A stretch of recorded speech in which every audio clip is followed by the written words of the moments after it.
Drama serial Humraaz की आने वाली एपिसोड बहुत ही ज़्यादा इंटरेस्टिंग होने वाली हैं। आने वाली एपिसोड्स में आप देखेंगे कि अब केस ख़त्म हो चुका होता है सारा पर, क्योंकि उसके ख़िलाफ़ कोई भी सबूत नहीं मिलते।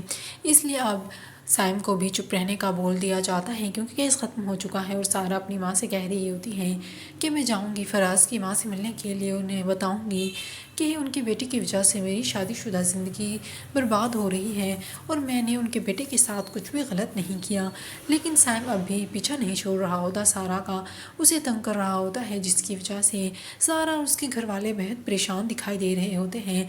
जब पुलिस में कंप्लेंट की जाती है तो अब वो सैम को उठा कर ले जाती है और सैम पर बहुत ज़्यादा तशद्दुद होता है। और दूसरी तरफ आप ये भी देखेंगे सामिया से भी कह दिया जाता है जब तक ये रिटन तौर पर बयान नहीं देते था कि आइंदा के बाद ये उन लोगों को तंग नहीं करेगा तो उसे आज़ाद कर दिया जाएगा, वरना हम इसे जेल में मुंतकिल कर देंगे।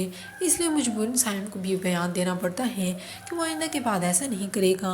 और अब अहमद भी बहुत खुश दिखाई दे रहा होता है, वो लेके आता है सारा के लिए, उससे कह रहा होता है कि अब उदास होना भी ख़त्म, क्योंकि अब सब कुछ ठीक हो चुका है। और सारा अब अहमद का शुक्रिया अदा कर रही होती है, कितने मुश्किल वक्त में उसने उसका साथ नहीं छोड़ा।